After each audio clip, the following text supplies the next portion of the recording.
ভাই একটা ভালো প্রশ্ন করেছেন। বললেন যে তিনি আধ্যাত্মিকতা শিখতে চান এবং তিনি কোরআন পড়েছেন, কিন্তু তিনি বুঝতে পারেননি যে কেন একটা বক্তৃতা যা ফারিক নায়েক করেছিল, আমার ছেলে, কোরআন বুঝে পড়ার জন্য আরবি ভাষা শেখার গুরুত্ব নিয়ে, আর এটা কেন আবশ্যিক। আপনি যদি আমার ছেলের পুরো আলোচনাটা শুনে থাকেন, সে কখনো এটা বলেনি যে প্রত্যেক মুসলমানের জন্য আরবি শেখা আবশ্যিক। সে কখনোই বলেনি। আরবি জানাটা বেহেশতে যাওয়ার জন্য পূর্ব শর্ত নয়, কারণ আমি নিজেও আরবি জানি না। আমি নিজেও আরবি একটা ভাষা হিসেবে শিখিনি, এদিক সেদিকে একটু একটু বুঝতে পারি। আমি আরবি ভাষা জানি না, কিন্তু আমার ছেলে জানে, মাশাআল্লাহ। সে আমার চেয়ে ভালো জানে। সে কোরআন সরাসরি অনুবাদ করতে পারে, আমি পারি না। কিন্তু তার আলোচনায় যদি আপনি শুনে থাকেন, সে বলেছিল যে যদি আপনি আরবি না জানেন কমপক্ষে অনুবাদটা পড়েন। তো তার বক্তব্য ছিল কোরআন বুঝে পড়া উচিত, আর প্রশ্ন ছিল আল কোরআন কি বুঝে পড়া উচিত, হ্যাঁ অথবা না, আর উত্তর ছিল হ্যাঁ। সে বলেনি যে একজন মানুষের আরবি জানা আবশ্যক। সে বলেছিল আপনার কমপক্ষে অর্থ বুঝে পড়া উচিত কোরআন। আর কোরআন বুঝে পড়ার সবচেয়ে ভালো উপায় হচ্ছে আরবিকে ভাষা হিসেবে শেখা। আপনি যখনই কোনো বই অনুবাদ করেন, কোনো সাধারণ বই অনুবাদ করতে গেলে অনুবাদটা কখনো 100% সঠিক হবে না। এটা হতে পারে 80%, 90%, 99%। ভাষাটা যত বেশি কঠিন হবে, যত বেশি বিশুদ্ধ হবে, অনুবাদ তত বেশি কঠিন হবে। কোরআন হচ্ছে পৃথিবীর সবচেয়ে অনুবাদ অযোগ্য বই। তাই কোরআনের অনুবাদ কখনোই কোরআনের অনুরূপ হবে না, কারণ আরবি ভাষাটা এতই শক্তিশালী, এতই বিশুদ্ধ। আর এছাড়া এটা সর্বশক্তিমান আল্লাহ সুবহানাহু ওয়া তাআলার বাণী। এই কারণেই সর্বোৎকৃষ্ট উপায় হচ্ছে আরবিকে ভাষা হিসেবে শেখা। দ্বিতীয়ত, আপনি যদি আরবি ভাষা না জানেন, তাহলে সে বলেছিল যে ভাষাটা ভালো জানেন সেই ভাষায় অনুবাদটা পড়েন। আপনি ইংরেজি জানলে ইংরেজিতে পড়ুন, তামিল জানলে তামিলে পড়ুন, হিন্দি জানলে হিন্দিতে, বাংলায় জানলে বাংলায় কোরআনের অনুবাদ পড়ুন। সে যা বলেছিল তার মূল বক্তব্য ছিল কোরআন পড়ুন অর্থ সহকারে। এখন এই প্রশ্নটা একজন সাধারণ মানুষের পক্ষে খুবই স্বাভাবিক। আপনার প্রশ্ন ছিল কেন একজন মানুষ বলবে যে বইটি অর্থ বুঝে পড়ো, অর্থ তো বোঝাই গেছে। যখনই কোনো বই পড়া হয় সেটি তো অর্থ বুঝেই পড়া উচিত। কিন্তু আপনি বুঝতে পারেননি যে মুসলিম সম্প্রদায়ের মধ্যে দুঃখজনকভাবে, যেমনটা আমার ছেলে বলেছে, যে শতকরা 80%-এরও বেশি মুসলমান আরব নন এবং তারা আরবি ভাষা জানেন না। এখানে নবীর একটা হাদিস আছে, তিনি বলেছেন যদি তোমরা কোরআন তিলাওয়াত করো তো সব পাবে। সেই কারণে বেশিরভাগ মুসলিম যখন কোরআন পড়ে তারা আরবিতেই পড়ে, কিন্তু তার অর্থটা বোঝে না। তাই এটা পৃথিবীর সবচেয়ে বেশিবার পড়া বই, কিন্তু একই সাথে অর্থ না বুঝে সবচেয়ে বেশিবার পড়া বই ওইটি। তো আমার ছেলে বলেছিল আরবি অংশটা পড়ার পরে যা বেশিরভাগ অমুসলিমই বোঝেন না, অন্তত সেই অংশের অনুবাদটা পড়েন সেই ভাষায়, যে ভাষাটা আপনি ভালো বোঝেন। সে জোর দিচ্ছিল যে কোরআন নির্দেশনামূলক গ্রন্থ, এটি সর্বশক্তিমান আল্লাহর গ্রন্থ। সে সকল মুসলমানকে অনুরোধ করেছে যে আরবিটা পড়ার পাশাপাশি অনুবাদটাও পড়েন, যার স্থান দ্বিতীয়। কিন্তু সবচেয়ে ভালো আরবিকে একটি ভাষা হিসেবে শেখা। কেননা আপনি যদি আরবি জানেন এবং শুদ্ধ ভাষা জানেন, যা আমরা আমাদের স্কুলে শেখাই, ইসলামিক ইন্টারন্যাশনাল স্কুল বোম্বে এবং ইসলামিক ইন্টারন্যাশনাল স্কুল চেন্নাইতে, তাহলে সংযোগ সূত্র পেয়ে যাবেন এবং কোরআনের অর্থ বোঝাটা আরো ভালোভাবে হবে। আশা করি উত্তরটা পেয়েছেন। ধন্যবাদ। সেখানে কি কোনো অমুসলিম ভাই আছেন? হ্যাঁ, হ্যাঁ ভাই, আপনার প্রশ্নটি করুন। শুভ সন্ধ্যা ডাক্তার সাহেব। আমি রাজা, একজন নির্বাহী অফিসার, চেন্নাই থেকে এসেছি। প্রশ্ন করার আগে আমি একটি উদাহরণ দেব, তারপর আমি আমার প্রশ্নটি করব। বিজ্ঞানীরা অনেক ধরনের জিনিস আবিষ্কার করেছেন মানব জাতির জন্য। উদাহরণস্বরূপ বলা যায় আলেকজান্ডার গ্রাহাম বেল টেলিফোন আবিষ্কার করেছেন, কিন্তু আলেকজান্ডার গ্রাহাম বেলের সময় ফোন ছিল অন্য রকম। কিন্তু এখন আমাদের এই আধুনিক 24 শতকে আমরা ব্যবহার করছি মোবাইল, ইমেইল পাঠাচ্ছি, ইন্টারনেট, ফ্রিল্যান্স, ছবি, সারা বিশ্ব জুড়েই। আমি যা বলতে চাইছি, মানুষ যাই সৃষ্টি করেছে তার কিছু অংশের পরিবর্তন হতে পারে, কিন্তু একটা ব্যাপার আমি বুঝি, তা হলো যদিও আমি একজন আধ্যাত্মিক মানুষ, তো এই সাপ্তাহিক চক্র অর্থাৎ সপ্তাহের 7 দিন এটা সারা বিশ্বেই একই নিয়মে পালন করা হয়, হোক এটা ভারতে, আফগানিস্তানে, অথবা হতে পারে জার্মানি, ইউরোপ, মধ্যপ্রাচ্য, আফ্রিকা, যেখানেই হোক না কেন। প্রায় 600 কোটি মানুষ এই সাপ্তাহিক চক্রকে অনুসরণ করে, অর্থাৎ 7 দিন, রবিবার থেকে শনিবার। আমার মনে হয় ডাক্তার সাহেব, এই 7 দিনের সাপ্তাহিক চক্র কোনো মানুষের দ্বারা তৈরি হয়নি। আমি বুঝতে পেরেছি এই সাপ্তাহিক চক্র তৈরি হয়েছে সর্বশক্তিমান সৃষ্টিকর্তার হাতেই। আমি প্রশ্ন করতে চাই যে এই 7 দিনের চক্রের কথা কি কোনো ধর্মগ্রন্থে লেখা আছে? আর সাথে আরেকটি প্রশ্ন, সেটি হলো যে আল কোরআনে কি সৃষ্টির কোনো নিয়মের উল্লেখ আছে কিনা? এইটুকুই। ভাই একটা প্রশ্ন করলেন যে মানুষ যখন কোনো কিছু আবিষ্কার করে, উদাহরণ হিসেবে আলেকজান্ডার গ্রাহাম বেলের টেলিফোন আবিষ্কারের কথা বলেছেন, কিন্তু সময়ের সাথে সাথে এটা বদলাতে থাকে, আর এখন আমরা মোবাইল ফোন ব্যবহার করছি যা অনেকটাই ভিন্ন। এগুলো মানুষের সৃষ্টি, কিন্তু এই সাপ্তাহিক চক্র সারা পৃথিবীতে অনুসরণ করা হয়। এটা সর্বশক্তিমান আল্লাহর সৃষ্টি, সর্বশক্তিমান আল্লাহর সৃষ্টি, সেজন্য এটা সমগ্র পৃথিবীতে অনুসরণ করা হয়। তিনি জানতে চান যে এই পৃথিবীর এই আবিষ্কারের কথা কোরআনে অথবা আগের ধর্মগ্রন্থগুলোতে উল্লেখ আছে কি না। ভাই আপনাকে একটা কথা বলি, আমি আপনার সঙ্গে একমত। মানুষ যখন কোনো কিছু আবিষ্কার করে সেটার বিবর্তন হতে থাকে, উন্নতি হতে থাকে, শুধুমাত্র আল্লাহরটা ছাড়া। আল্লাহ হলেন নিখুঁত, তিনি কিছু সৃষ্টি করলে সেটা নিখুঁতভাবে সৃষ্টি করেন, অথবা তিনি ধাপে ধাপে এটাকে উন্মোচন করতে পারেন, কারণ সৃষ্টির জন্য তিনি যেটা সৃষ্টি করেছেন মানুষের জন্য তারা বুঝতে নাও পারে। উদাহরণস্বরূপ তিনি অনেক নবী পাঠিয়েছেন। প্রথম নবী ছিলেন আদম আলাইহিসসালাম, এবং তারপর অনেক নবী পাঠিয়েছেন, 1,24,000। সর্বশেষ নবী মুহাম্মদ সাল্লাল্লাহু আলাইহি সাল্লাম, তিনি অনেক বাণী পাঠিয়েছেন, অনেক গ্রন্থ। কিছু কিছু গ্রন্থের কথা কোরআনে উল্লেখ আছে, তাওরাত, জবুর, ইনজিল, এবং সর্বশ্রেষ্ঠ কোরআন। এমন না যে সর্বশক্তিমান আল্লাহ কোরআনের সম্পর্কে জানতেন না। ওই সময় মানুষ সেই বার্তাটা গ্রহণ করার উপযুক্ত ছিল না, তাই মানুষের অনুধাবন ক্ষমতার উপর ভিত্তি করে তিনি একের পর এক গ্রন্থ পাঠিয়েছেন। যখন তিনি দেখলেন যে মানুষ এবার মর্ম বুঝতে পারবে, তখন তিনি সর্বশেষ চূড়ান্ত গ্রন্থ আর সর্বশেষ চূড়ান্ত নবী মুহাম্মদ সাল্লাল্লাহু আলাইহি সাল্লামকে পাঠালেন। এবার আপনার প্রশ্নে আসি, সাপ্তাহিক চক্রের ব্যাপারে। 7 দিন সমগ্র পৃথিবীতে অনুসরণ করা হয়। আপনি বলেছেন রবিবার থেকে শনিবার, এই 7 দিনের চক্র সারা পৃথিবীতেই আছে, কিন্তু এটা সব জায়গায় এক নয়। আপনি যদি যান কোনো মুসলিম দেশে, রবিবার ছুটির দিন নয়, শুক্রবার ছুটির দিন, তাই এটা রবিবার থেকে শনিবার নয়, এটা শুক্রবার থেকে বৃহস্পতিবার, কিন্তু এটা 7 দিনই। তো এই 7 দিনের চক্রটা একই আছে, দিনগুলো ভিন্ন হতে পারে, যেমন এইসব ছুটির দিন ইত্যাদি।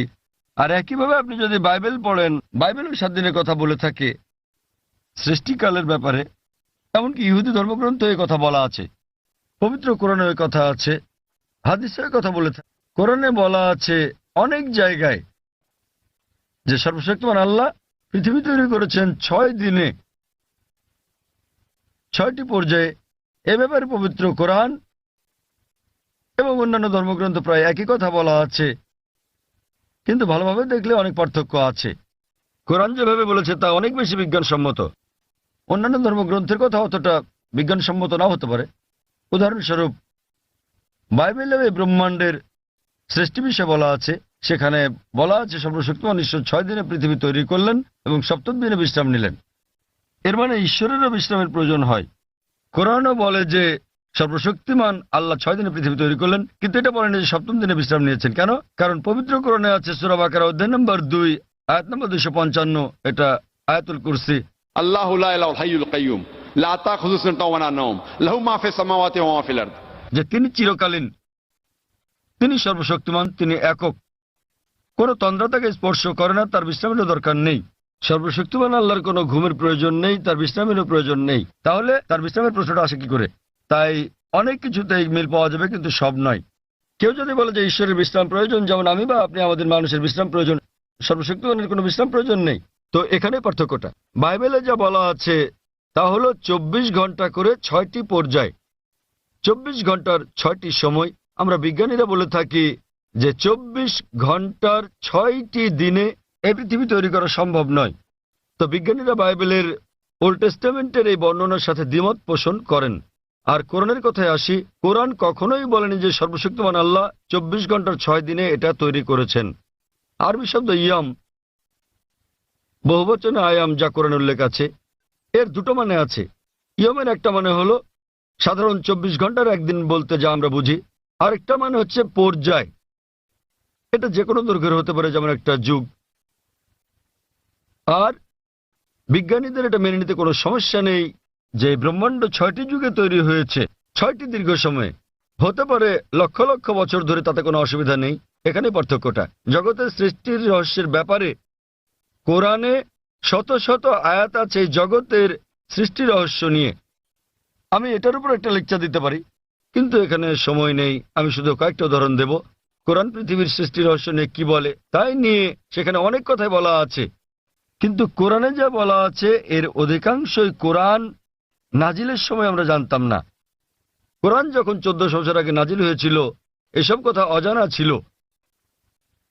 উদাহরণস্বরূপ, আজ একজন বিজ্ঞানীকে জিজ্ঞেস করলে তিনি উত্তর দেবেন। আমরা যদি বলি যে কিভাবে পৃথিবীর সৃষ্টি হলো, তাহলে তিনি বলবেন যে প্রথমে এখানে ছিল একটি নীহারিকা, তারপর একটা গৌণ বিচ্ছেদ ঘটল, বিগ ব্যাং, যা থেকে জন্ম নিল ছায়াপথ, তারকামণ্ডলী, গ্রহসমূহ, সূর্য, এমনকি পৃথিবী যেখানে আমরা বাস করি। এটা কয়েকজন বিজ্ঞানী আবিষ্কার করেছিলেন প্রায় 35-40 বছর আগে। আর এটাকে বলা হয়ে থাকে বিগ ব্যাং, যেটা 40 বছর আগে আবিষ্কৃত হয়েছে। আর যেটাকে আজকে বিজ্ঞানীরা বলছেন বিগ ব্যাং, এটা কোরআনে বলা হয়েছে 1400 বছর আগে।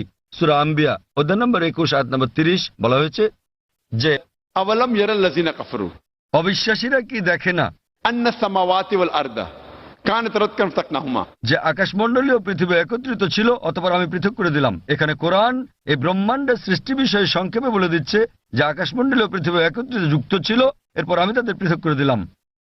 আজকের বিজ্ঞানীরা সৃষ্টি রহস্য নিয়ে যা বলছেন তার নাম দিয়েছেন বিগ ব্যাং। এটা কোরআনে 1400 বছর আগে বলা হয়েছে। আমরা আগে মনে করতাম যে এই যে আমরা পৃথিবীতে আছি এটা সমতল। মাত্র কয়েকশো বছর আগে আমরা জানতে পারলাম, যখন স্যার ফ্রান্সিস ড্রেক 1557 সালে পৃথিবীটা নৌপথে ভ্রমণ করলেন, তিনি প্রমাণ করলেন যে পৃথিবী বর্তুলাকার। কোরআন এটা বলেছে 1400 বছর আগে। সূরা নাজিয়াত অধ্যায় নম্বর 79 আয়াত নম্বর 30। वल अर्द बाद ज़ालिका दहाहा, এবং তারপর আমি পৃথিবীকে তৈরি করলাম ডিম্বাকৃতি। আরবি শব্দ দাহা, এর একটা মানে হলো প্রসারিত হওয়া, যেভাবে পৃথিবী প্রসারিত হয়েছে। আরেকটা মানে আরবি দুইয়া শব্দ থেকে এসেছে, যার মানে হচ্ছে ডিম। এটা কোনো সাধারণ ডিম নয়, এটা বিশেষভাবে বোঝায় উট পাখির ডিমকে। এবং আমরা জানি পৃথিবী একটা বলের মতো সম্পূর্ণ গোলাকার নয়, এটা দুই প্রান্তে একটু চ্যাপ্টা। এবং আমরা যদি একটা উট পাখির ডিমের আকৃতি চিন্তা করি, সেটাও আসলে বর্তুলাকৃতির। একবার চিন্তা করেন, কোরআন পৃথিবীর বর্তুলাকৃতির কথা বলেছে 1400 বছর আগেই। আগে আমরা মনে করতাম চাঁদের আলো তার নিজস্ব আলো।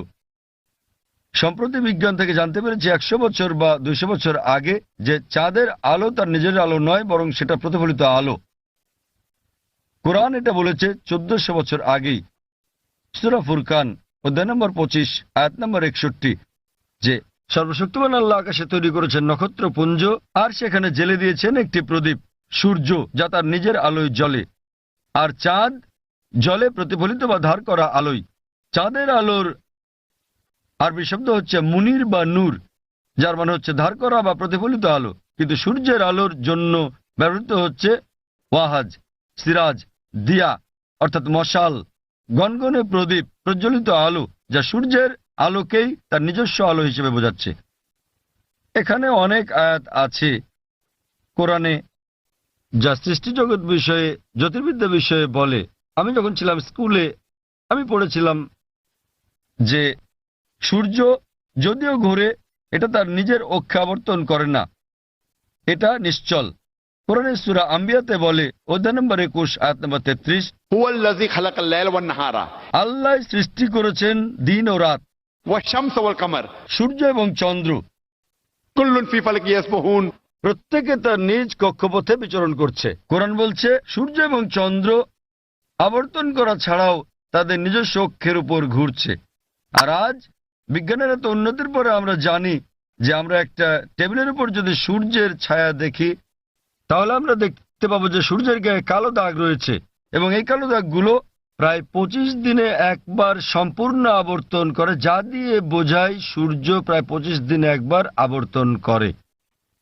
আর এভাবেই কোরআন বলে আকাশের কথা যে এটা একটা ছাদের মতো। সূরা আম্বিয়া অধ্যায় নম্বর 21 আয়াত নম্বর 32। কোরআন পদার্থের প্রথম অবস্থার কথা বলে প্লাজমা। কোরআন বলে সূরা জারিয়াতে অধ্যায় নম্বর 51 আয়াত নম্বর 47 যে আমি এই বিশাল আকাশকে নির্মাণ করেছি, এই ক্রমবর্ধনশীল বিশ্ব যা আমরা সম্প্রতি জেনেছি। এভাবেই কোরআনের অনেক জায়গায় সৃষ্টি রহস্যের কথা বলা হয়েছে। কিন্তু লক্ষ্য করার মতো বিষয় হলো অন্যান্য ধর্মগ্রন্থের মতো অন্যান্য ধর্মগ্রন্থ যেমন বেদ, বাইবেল, সেগুলোও বলে থাকে সৃষ্টি রহস্যের বিষয়ে। সৃষ্টির বিষয়ে তাদের অনেক বক্তব্যই বিজ্ঞানের সাথে মিলে যায়, কিন্তু অনেক বক্তব্যই আবার বৈজ্ঞানিক প্রমাণের বিপরীতে অবস্থান করে। কিন্তু কোরআনের ব্যাপারে বলা যায় কোরআনে 6000-এরও বেশি আয়াত আছে, যার মধ্যে 1000-এর বেশি বিজ্ঞান নিয়ে কথা বলে, এবং পবিত্র কোরআনে এমন একটা আয়াত নেই যা প্রতিষ্ঠিত বিজ্ঞানের বিরুদ্ধে যায়। কোরআনের সাথে অন্যান্য ধর্মগ্রন্থের পার্থক্য হচ্ছে কোরআনের কোনো আয়াতই বিজ্ঞানের প্রমাণিত সূত্রের বিপক্ষে যায় না। এটা কোনো তত্ত্বের বিপক্ষে যেতে পারে, কারণ তত্ত্ব বদলে যায়, কিন্তু একটি আয়াত প্রতিষ্ঠিত বিজ্ঞানের বিপক্ষে যায় না। এই কারণেই কোরআন একটি অনন্য গ্রন্থ। আর বলা যায় এটি সর্বশক্তিমান আল্লাহর একমাত্র আসমানি কিতাব, একমাত্র ধর্মগ্রন্থ যা তার প্রকৃত রূপে এখন পর্যন্ত অবিকৃত আছে। এই কারণেই আপনি যদি সমস্ত ধর্মগ্রন্থগুলোকে বিজ্ঞান দিয়ে পরীক্ষা করেন, সবগুলোই ফেল করবে কোরআন ছাড়া। আর কোরআন হলো এই পৃথিবীর বুকে একমাত্র ধর্মগ্রন্থ যা বিজ্ঞানের পরীক্ষায় পাশ করবে। আশা করি উত্তরটা পেয়েছেন। আমার নাম নবীন, আমি টিসিএস এ কাজ করি। যখনই কোনো মুসলিম ধর্ম উপদেশ দেয় তারা আল্লাহর নাম নিয়ে শুরু করে এবং মোহাম্মদের নামও বলে। তারা কেন যীশু খ্রিস্টের নাম বলে না, যিনি কিনা আল্লাহর একজন নবী ছিলেন? এবং আমার মনে হয় অনেকটা অজ্ঞতাবশতই মুসলিমরা যীশু খ্রিস্টকে নিয়ে কথা বলে, শুধু খ্রিস্ট ধর্ম নিয়ে কথা বলার সময়ই। তাহলে মুসলিমরা যখন কথা বলা শুরু করে তারা কেন আল্লাহ এবং মোহাম্মদের নামের পর যীশু খ্রিস্টের নামও বলে না, যেহেতু তিনি নিজেও আল্লাহর একজন নবী ছিলেন? ভাই, খুব ভালো প্রশ্ন করেছেন যে যখন মুসলিমরা আলোচনা শুরু করে ইত্যাদি, তারা প্রথমে আল্লাহ সুবহানাহু ওয়া তাআলার নাম স্মরণ করেন, এরপর আল্লাহর রাসূল মুহাম্মদ সাল্লাল্লাহু আলাইহি সাল্লামের নাম নেন। কেন তারা নাম নেন না যীশু খ্রিস্টের, তার উপর শান্তি বর্ষিত হোক? আপনি মনে করছেন এটা করলে ভালোই হবে, যেহেতু আপনি জানেন যে ইসলামে যীশু খ্রিস্ট, তার উপর শান্তি বর্ষিত হোক, তিনিও আল্লাহ তাআলার একজন রাসূল ছিলেন, তিনিও ইসলামের একজন বার্তাবাহক। আল্লাহ কোরআনে বলেছেন সূরা ফাতির অধ্যায় নম্বর 35 আয়াত নম্বর 24, وإن من أمة إلا خلها فيها نذير। এমন একটিও জাতি বা গোষ্ঠী নেই যাদের প্রতি আমি সতর্ককারী পাঠাইনি। আল্লাহ বলেন সূরা রাদ অধ্যায় 13 আয়াত নম্বর 7, ولكل قوم هاد। এবং প্রত্যেক জাতির প্রতি আমি একজন সতর্ককারী, একজন পথপ্রদর্শক পাঠিয়েছি। নামানুসারে কোরআনে মাত্র 25 জন নবীর কথা উল্লেখ রয়েছে, কিন্তু আমাদের প্রিয় নবী মুহাম্মদ সাল্লাল্লাহু আলাইহি ওয়াসাল্লাম বলেছেন, সহিহ হাদিসের উল্লেখ আছে, এটা মিশকাত আল মাসাবিতে, যে আমাদের প্রিয় নবী বলেছেন যে 1,24,000 পয়গম্বর পাঠিয়েছেন আল্লাহ সুবহানাহু ওয়া তাআলা এই পৃথিবীর বুকে, কিন্তু কোরআনে কেবল 25 জনের নামই পাওয়া যায়। আদম, ইব্রাহিম, মুসা, যিশু, মুহাম্মদ, তাদের সকলের উপর শান্তি বর্ষিত হোক। তো ভাই, আমি যদি আপনার কথা মেনে নেই যে আমাদের নাম উল্লেখ করা উচিত সকল নবী রাসূলদের, তাহলে 1,24,000 নবী রাসূলগণের নাম নিতে না পারলেও অন্তত কোরআনে বর্ণিত 25 জনের সকলেরই নাম নিতে হবে। তাহলে ভেবে দেখেন প্রথম বাক্যটি কত বড় হয়ে যাবে। আপনি যেটা বুঝতে পারছেন না তা হলো যে সকল নবী রাসূল নবী মুহাম্মদ সাল্লাল্লাহু আলাইহি সাল্লামের আগে এসেছিলেন তাদের পাঠানো হয়েছিল শুধু তাদের লোকদের জন্য, শেষ সময়ের জন্য। উদাহরণস্বরূপ কোরআনে আছে যীশু খ্রিস্ট, তার উপর শান্তি বর্ষিত হোক, এটার উল্লেখ আছে সূরা সাফ অধ্যায় নম্বর 61 আয়াত নম্বর 6, যে তাকে পাঠানো হয়েছিল বনী ইসরায়েলের জন্য একজন দূত হিসেবে। এটা উল্লেখ আছে সূরা আলী ইমরানে অধ্যায় নম্বর 3 আয়াত নম্বর 49 যে যীশু খ্রিস্টকে তারপর শান্তি বর্ষিত হোক পাঠানো হয়েছিল একজন দূত হিসেবে বনী ইসরায়েলের সন্তানদের জন্য। সুতরাং মুহাম্মদ সাল্লাল্লাহু আলাইহি ওয়াসাল্লামের আগে যারা এসেছেন সকল নবী রাসূলগণকে পাঠানো হয়েছিল তাদের নিজেদের লোকদের জন্য সেই সময়ের জন্য। কিন্তু যেহেতু মুহাম্মদ সাল্লাল্লাহু আলাইহি সাল্লাম সর্বশেষ ও চূড়ান্ত নবী ছিলেন, তাকে শুধু আরব বা মুসলিমদের জন্য পাঠানো হয়নি, তাকে পাঠানো হয়েছিল সমগ্র মানব জাতির জন্য। এবং আল্লাহ বলেন সূরা আম্বিয়া অধ্যায় নম্বর 21 আয়াত নম্বর 107, वमा अरसलनाका इल्ला रहमतल लिल आलमीन। আমি তো তোমাকে রহমত হিসেবে প্রেরণ করেছি সমগ্র পৃথিবীর জন্য, সমগ্র সৃষ্টি জগতের জন্য, সমগ্র মানবতার জন্য। সুতরাং মুহাম্মদ সাল্লাল্লাহু আলাইহি সাল্লাম যেহেতু সর্বশেষ এবং চূড়ান্ত নবী ছিলেন, তিনি শুধু মুসলিম বা আরবদের জন্য প্রেরিত হননি, এসেছিলেন সমগ্র মানবজাতির জন্য। এবং তিনি যে বার্তা নিয়ে এসেছিলেন তা শুধু একটা নির্দিষ্ট সময়ের জন্যই নয়, যেমনটা তার পূর্বে যারা এসেছিলেন তাদের বার্তা ছিল একটা নির্দিষ্ট সময়ের জন্য। কিন্তু যেহেতু নবী মুহাম্মদ সাল্লাল্লাহু আলাইহি সাল্লাম ছিলেন সর্বশেষ ও চূড়ান্ত নবী, তার বার্তা সময়ের বন্ধনে বাধা নয়, এটাকে অনুসরণ করতে হবে শেষ দিন পর্যন্ত। এ কারণে আপনি বর্তমানে যেখানেই থাকুন না কেন, হোক সে ভারত বা যুক্তরাষ্ট্র বা ইংল্যান্ড বা সৌদি আরব, পৃথিবীর যে কোনো প্রান্তে বর্তমানে আমাদের অনুসরণ করতে হবে সর্বশেষ ও চূড়ান্ত নবীকে, এবং তিনি হচ্ছেন নবী মুহাম্মদ সাল্লাল্লাহু আলাইহি সাল্লাম। যদিও ইসলামে সকল নবী রাসূলকেই আমরা সম্মান করি এবং আমরা যীশু খ্রিস্টকেও সম্মান করি, আমরা তাকে ভালোবাসি, তাকে শ্রদ্ধা করি, কিন্তু যীশু খ্রিস্ট তার উপর শান্তি বর্ষিত হোক নিজেই বলেছেন, এটার উল্লেখ আছে গসপেল অফ জন অধ্যায় নম্বর 16 অনুচ্ছেদ নম্বর 12 থেকে 14, আমি তোমাদের অনেক কথা বলতে চাই কিন্তু এখন তোমরা তা সহ্য করতে পারবে না, কারণ যখন সত্যের আত্মা আসবেন তিনি তোমাদের পথ দেখাবেন। তিনি নিজে থেকে কিছু বলবেন না, যা শুনবেন তাই বলবেন, তিনি আমাকে সম্মানিত করবেন। সুতরাং এখানে যীশু খ্রিস্ট তার উপর শান্তি বর্ষিত হোক ভবিষ্যৎবাণী করেছেন সর্বশেষ ও চূড়ান্ত নবী মুহাম্মদ সাল্লাল্লাহু আলাইহি সাল্লামের আগমনের। এই কারণে আমরা বিশ্বাস করি যে যীশু খ্রিস্ট তার উপর শান্তি বর্ষিত হোক এই পৃথিবীতে আবার প্রত্যাবর্তন করবেন, এবং খ্রিস্টানরাও এটা বিশ্বাস করে। তিনি যখন আসবেন তিনি নিজেও আনুগত্য করবেন আল্লাহ সুবহানাহু ওয়া তাআলার, এবং সর্বশেষ ও চূড়ান্ত নবী মুহাম্মদ সাল্লাল্লাহু আলাইহি সাল্লামের শিক্ষা মেনে চলবেন। তাই এটাই হচ্ছে কারণ যে যখন কোনো মুসলমান কোনো বক্তব্য শুরু করতে যায় অথবা শাহাদাত দেয়, প্রথমেই সে এক এবং একমাত্র আল্লাহ সুবহানাহু ওয়া তাআলার নাম স্মরণ করে, শুধু তিনি একমাত্র উপাসনার যোগ্য, আর কেউ নয়। এবং আমরা সর্বশেষ ও চূড়ান্ত নবী অর্থাৎ মুহাম্মদ সাল্লাল্লাহু আলাইহি ওয়াসাল্লামের উপর বিশ্বাস স্থাপন করি, কারণ তিনি এমন এক পয়গম্বর যার শিক্ষা দীক্ষা আজ অনুসরণযোগ্য। পূর্ববর্তী সকল নবী রাসূলগণ ছিলেন সময়ের গণ্ডিভুক্ত একটা নির্দিষ্ট সময়ের জন্য এবং একটা নির্দিষ্ট গোত্রের লোকদের জন্য। যেহেতু নবী মুহাম্মদ সাল্লাল্লাহু আলাইহি ওয়াসাল্লামকে পাঠানো হয়েছে সমগ্র মানবজাতির জন্য এবং তার বার্তা সময়ের গণ্ডিভুক্ত নয়, এ কারণে আমরা তার নাম উল্লেখ করে থাকি। অন্যথায় ইসলামে আমাদের সকল নবীদেরকে সম্মান করতে হয়। আর আমি যদি আপনার কথা মেনে নেই, যেভাবে আগে বলেছিলাম আমার লেকচার শুরুর সময়, আমাকে বলতে হবে আল্লাহর নাম যিনি সর্বময়, সর্বোচ্চ, ক্ষমাশীল, এবং তার নবীদের নাম আদম এবং নূহ, তারপর সালেহ, ইদ্রিস, ইব্রাহিম, ইসমাইল, ইসহাক, মুসা, ঈসা, এবং তারপর আরো কারো নাম বলে আমি বলতে পারি মুহাম্মদ সাল্লাল্লাহু আলাইহি ওয়াসাল্লাম। আমরা যখনই মুহাম্মদ সাল্লাল্লাহু আলাইহি ওয়াসাল্লামের নাম উল্লেখ করি অন্য সকল নবীরা হয়তো অন্তর্ভুক্ত হন, কেননা এই কিতাব পবিত্র কোরআন যা কিনা নাজিল হয়েছিল নবী মুহাম্মদ সাল্লাল্লাহু আলাইহি ওয়াসাল্লামের উপর, এখানে বলা আছে যে প্রত্যেক মুসলমানের দায়িত্ব আল্লাহ সুবহানাহু ওয়া তাআলার সকল নবী রাসূলগণকে সম্মান করা, এমনকি যদিও তাদের নাম পবিত্র কোরআনে উল্লেখ নাও থাকে। সুতরাং আমরা তাদের ভালোবাসি, তাদের সম্মান করি, কিন্তু আমাদেরকে নাম নিতে হবে সর্বশেষ ও চূড়ান্ত নবীরই, যেহেতু তার বাণী আজও অনুসরণ করা হচ্ছে। আশা করি উত্তরটা পেয়ে